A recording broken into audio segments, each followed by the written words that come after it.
తమ్ముడు నమస్తే. నమస్తే అన్న. ఏం పేరు తమ్ముడు? విక్రమ్. ఏ ఊరు? తుమ్మలపల్లి. ఈడి దాకా ఎందుకు వచ్చినావు మరి? పుట్టిన కళ్ళు తాగుదామని వచ్చిన. ఏం సంగతి తమ్మి మరి మొత్తం మునుగోడు అంతా ఎగిరి దునుకుతుంది.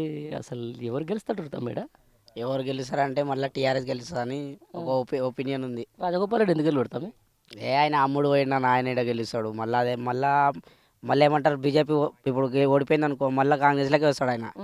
అట్లా అంతేనా? అంతే. మరి బీజేపీకి ఎందుకు పోయినాడు, కాంగ్రెస్కి వచ్చినాడు? ఏమో అది ఆయనకే తెలియాలా, మనకేం తెలుసు. అంతేనా? టీఆర్ఎస్ ఎందుకు గెలుస్తుంది తమ్మిడ? టీఆర్ఎస్ ఎందుకు గెలుస్తుంది అంటే రైతు బంధు ఇస్తుండు, రైతు బీమా ఇస్తుండు, ఇంకోటి ముసలోళ్ళకి 3000 పింఛన్ ఇస్తుండు, ఇంకోటి ఇంకంతే. మరి బాగానే మాకు హైదరాబాద్లోనేమో మునుగోడు ప్రజలకు మంచిగా డబ్బులు ఇస్తున్నారు, అది వస్తున్నారు, ఇది వస్తున్నారు. ఏం లేవు అన్న, అదంతా ఉత్తజోలి. అది ఏం లేదు, ఏమి ఇస్తలేడు ఎవరికి, ఎవరు ఇస్తలేరు. సరే, నువ్వు ఒక యూత్గా మాట్లాడుకుందాం మనం. నిజంగా ఇక్కడ ఎవరు గెలిస్తే మునుగోడు ప్రజలకు గెలుస్తారు, మునుగోడు అభివృద్ధి చెందుతారు నువ్వు అనుకుంటున్నావు? అన్న ఎవరు గెలుస్తారంటే ఏమో ఇక చెప్పలేమన్న, అది మనకి ఎవరు వస్తారో మనకి ఏం తెలుస్తుంది, మన చేతిలో లేదు కానీ ఎవరు వస్తారనేది. ఇదే కాంగ్రెస్లో ఉన్న రాజగోపాల్ రెడ్డి నాది అభివృద్ధి చెందలేదు దేవుడు అని చెప్పేసి బయటకు వెళ్ళిపోయా. మళ్ళీ కాంగ్రెస్ గెలిస్తే మళ్ళీ కాంగ్రెస్లోకి వస్తాడన్న. మళ్ళా ఎవరు? రాజగోపాల్ రెడ్డి వచ్చేస్తాడు మళ్ళా. అంతేనా? వస్తాడు, నో టెన్షన్ దానికి. అవునా? మరి రేపు రాజగోపాల్ రెడ్డి మళ్ళీ వచ్చి మీ దగ్గర పైసలు ఇస్తా మాకు ఓటు ఏమంటావు, నువ్వేమంటావు అప్పుడు? నేను వెయ్యానన్న, నేను ఓన్కి అమ్ముడు ఓను ఫస్ట్. నేను నాకు ఓటు హక్కు ఇచ్చింది, నేను ఓటేసా అంతే, పైసలు నాకు అవసరం లేదు. అంతే.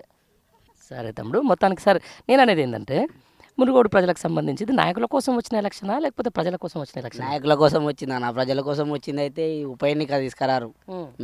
అంతేనా? అంతే కదా. సరే, మొత్తానికి last end of the day ఇక్కడ గెలిచేది ఎవరు?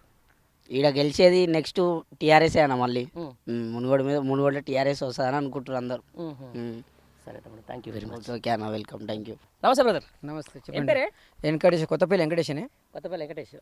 ఏం సంగతి, బై ఎలక్షన్స్ నడుస్తుంది, ఏం నడుస్తుంది ఇక్కడ మొత్తం? ఇక నడుస్తుందా అని అంటే ఇక చేరిపోతూ తాస్మాన్ కోట్లు అన్నట్టు తిరుగుతురు.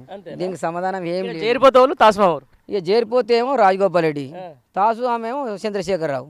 ఇక తాసుమామను తిరుగుతా అంటే చేరిపోతే ఎన్ని రోజులు ఉన్నా బయట ఉండవలసింది, తిరగవలసింది. చేరిపోతే తాసుమామ తరువులాడితే చేరిపోతూ ఉరుకులాట.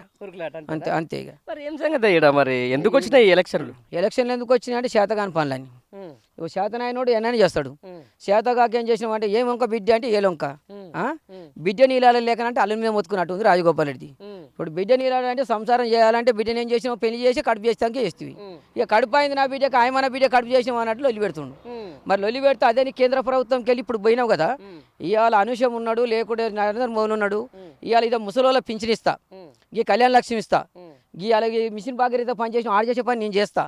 ఇవాళ ఇప్పుడు ఇది చిన్నపిల్లది కిట్టు, ఇవాళ కేసీఆర్ కిట్టు, ఈ ప్రతి ఒక్క ఎవిడెన్స్ నేను చేస్తాను, మీరు ఎందుకు చెప్తలేరు? ఏం చెప్తున్నాడు అసలు? మామూలుగా ప్రజల కాడికి వచ్చి రాజగోపాల్ రెడ్డి నాకు ఓటేస్తే నేను ఇది చేస్తాను ఏం చెప్తున్నాడు? మాకు ఓటేయండి నేను అభివృద్ధి చేస్తా అంటే 3.5 సంవత్సరాలు గెలిచినావు. ఈ సంస్థ నారాయణపురం మండలం కానీ చౌటుప్పల కానీ, చౌటుప్పల అయితే అంత పెద్ద కాంగ్రెస్ ఆఫీస్ ఉంది, ఒక్క రోజు వచ్చి కూడా ఈ ప్రజలు గెలిచిపోయిన రోజు లేదు. ఈ మునుగోడు నియోజకవర్గం మొత్తంలో ఏడనన్నా కలిసి ఈ పని చేసిండు. అయ్యో రాజగోపాల్ రెడ్డి వచ్చిండు, అదే కూసుకుంటూ పోవాక సచ్చినోనుకో బచ్చినోనుకో 100-50 ఇసుకుంటా పోయి ఈ లింగవారి కూడా పక్కనే ఆయన వచ్చి వస్తున్నాడు పోతున్నాడు అంటే మాకు సంతోషం. ఇవాళ ఊరిలో కూడా టాక్ ఆయనదే ఉంది. ఆయన 5 రోజులకు 10 రోజులకు వస్తాడు. కానీ ఇక రేపు గెలిచినామనుకో, ఇక ఢిల్లీలో ఉంటావా, హర్యానా ఉంటావా, కలకత్తాలో ఉంటావా, గుజరాత్లో ఉంటావా, కేరళ ఉంటావా, ఉత్తరప్రదేశ్లో ఉంటావా, బీహార్లో ఉంటావా, ఏంటో తెలియదు నువ్వు. ఇక నీ ఇంటికాడికి పోవాలంటే రిమోట్ నొక్కుతున్నావు, గేట్ వెళ్ళాలనే, లేకుంటే నాసుడు కాటకాడికి వస్తే అక్కడ రావాలనే. ఇక మరి అలాంటి సమస్య ఉంది నీకు. నీ కారు 30 కోట్ల కారా, మరి నువ్వు పైన గాలింగా పోతుంటే నీకు కిందంగా పోతుంటే ఎడగస్తావు నాకు. అంతేనా? ఈ 3.5 సంవత్సరాలలో ఏమన్నా ఊరికి వచ్చుడు కానీ లేకపోతే ఏదైనా పనులకు చేసుడు కానీ ఇంత చెప్పిండు కదా. మా ఊరిలో తండలు ఒక 18-20 తండలు ఉన్నాయి. మా ఊరు సంస్థ నారాయణపురం మండలం రాజల్ని పట్టణమే ఉంది. ఈ రాసుకొండ చరిత్రలో 3.5 సంవత్సరాలు గెలిచి 3 రోజులన్నా ఒక్క రోజన్నా ఉప్పటి చరిత్ర చూపించుకొని మాట్లాడవాను అంతే. ఒక్క రోజైన చరిత్రలో అంత దారికాడు అయితే ఆ రకం చెప్పాను. మరి మళ్ళీ ఇప్పుడు జ్వరం వచ్చినట్టుగా ఇక జ్వరం వస్తుంది, అన్ని వస్తే వెనకడికి శాతం 12 బార్లు, ఇక అంతే ఉంటుంది ముచ్చట. అంతేగా. సరే, ఇక్కడ ఎవరు గెలుస్తారు అసలు? కారు ఉందే పెద్ద మనిషి, ఇక 4 పోయినా 3 పోయినా అదే ఉరుకులాడుతుంది. 100% అదే వస్తుంది, పక్కా గ్యారంటీ ఇస్తారు. కాంగ్రెస్ పరిస్థితి ఏంటి? ఇక కాంగ్రెస్ అంటే నేను చెప్పలేనగో, దాంట్లో సరైన నాయకులు లేరు. ఇలా వాస్తవంగా రేవంత్ రెడ్డి పొరలాడుతుండు. ఇక పక్కల వాళ్ళ అన్ననే నిన్న మాట దాకా బయలు లేక స్పోర్ట్స్ పొడిచి వెనకంగా వచ్చి ఇక టీవీ అందరికి వచ్చి తమ్ములారా మీరు ఏమైనా చేస్తారు కానీ మా తమ్ముని కోటేరు కానీ శ్యామతి కేకూరు అని చెప్తే దొరికిపోయా. ఇక రేపు మా రాజీనామా చేస్తాడు, ఇంట్లో మాట్లాడు, ఇంకేముంది. అంతేనా?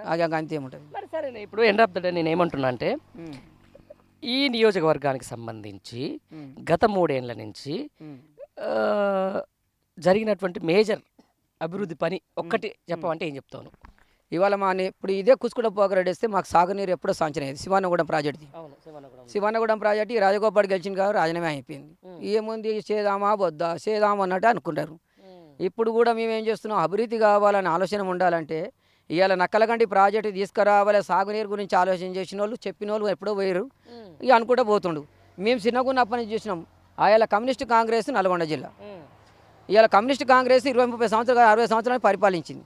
ఇవాళ 8 ఏళ్ల నుంచి కలకుంట చంద్రశేఖర్ రావగానే ఓ అమ్ము ఏం చేస్తుండ్రా, ఏం బీక్తుండ్రా, ఏం చేస్తుండ్రా అని తిడుతురు. మరి నువ్వు చేసిన ఘనకార్యం ఏంటో నువ్వు చూపించాలి కానీ, నువ్వు చూపించాలి కదా. నువ్వు చూపించి అయ్యా గీ ప్రజలకు గిజ్ చేసిన, ఇగో గీ ఆపతుంటే గిజ్ చేసిన, గీ రోడ్లు లేకపోతే రోడ్లు చేసిన, గీ పేదోనికి ఇల్లు లేకపోతే ఇల్లు కట్టించిన, సరిగా కుంటోడో గులాబోడో సస్తే 10,000 రూపాయలు ఇచ్చిన చరిత్రకు లేదు. అంతేనా? లేదు. సరే ఇప్పుడు మరి అదే బీజేపీ గెలిస్తే మోటార్లకు మీటర్లు అంటున్నారు, అది ఎంతవరకు కరెక్ట్? ఇక మోటార్ మీటర్ అంటే పెట్టినప్పుడు అంగడి పెట్టకముందు చెప్పుకోవడం అనేది రాంగ్ స్టెప్. సరే దీంతో పాటు ఇప్పుడు మునుగోడు కాన్స్టిట్యుయెన్సీలో ఎక్కువ చేనేత కార్మికులు ఉంటారు, దగ్గర దగ్గర ఈ పుట్టపాక అయితేనేంది దాంట్లో. ఇప్పుడు దాని మీద కూడా జిఎస్టీ చేస్తున్నారు, మరి ఇది ఎట్లా? అంటే ఒకటి మేము చూసాం చిన్నగా ఉన్నాక ఎంత తెలుసా, 100 రూపాయలు పెడితే 25 కిలోల నూనె వచ్చేది, 5 లీటర్కి నూనె వచ్చేది. ఇవాళ 15 కిలోల డబ్బాకు 3,2500 రూపాయలు నరేంద్ర మోదీ చేసిన కనీసం గవర్నమెంట్ నూనె అని ఏది సంప్రదాయాలు ఇచ్చిండు. ఇస్తే నేను 3,200 పెట్టి కొనుక్కొచ్చుకున్నా. ఇక 3,200 పెట్టి కొడితే ఇప్పుడు సాధారణమైన వ్యక్తి నూనె పోసుకోవాలా, నీళ్ళు పోసుకుని ఉడక తినాలన్నా, అలాంటి పరిస్థితికి వచ్చింది. ఇలా కొబ్బరికాయ కొలన్నా రేటే, అగరబత్తి కొలన్నా రేటే, అగ్గిపెట్టే మీద కూడా వేస్తే ఎడికెళ్ళిపోతారు ప్రజలు. ఇలా బలిచిన వాళ్ళు కూడా ఉన్నాడు, ఇలా సర్పంచ్గా జాబ్ ఉన్నోడు బతకగలుగుతారు, మా నిరుపేద ఎడికెళ్ళిపోతాడు బతాడు.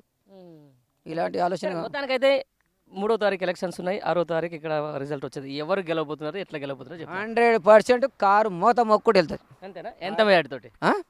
ఇక నా సొంతం చెప్తున్నా 10-20 వేల మెజార్టీతో అయినా గెలవచ్చు. అంతే అంతే. ఇక నేను ఒక 70-80 లక్ష ఓట్లతో వెళ్తాడు కనుక నాను. సరే ఇక్కడ ఎవరికి మధ్యలో పోటీ ఉంటుంది? ఇక వరావరి అంటే ఇక ఇప్పుడు బీజేపీకి కాంగ్రెస్ మధ్యనే. శ్యామంతి అయితే ఇక అటు ఇట్లా ఉంది పాపం, ఇక టీఆర్ఎస్ ఈయన మధ్యాహ్నం ఉంటుంది. ఇక మరి ఆమె పరిస్థితి ఉంటే మరి ఇక రేపొక్క ఊపు తలిగి మన్నడు ఉన్న ఊపు తలిగింది అనుకో, శ్యామంతే సెకండ్ రావచ్చు మా ఇంకంగా కూడా. అంతేనా? దానికి కూడా మన ఒక ఊపుతోటి పోయింది కదా, ఇక అన్న ఇటు పోయా తమ్ముడు ఇటు పోయా అని 2-1 అయినాయి కదా. ఇక 2-1 అయినందుకు సగం ఊపి ఇటే పోతే మొత్తం ఇక చెయ్యి కూడా మా ఇంకంగా రావచ్చు. అంతేనా? జై హింద్, జై తెలంగాణ.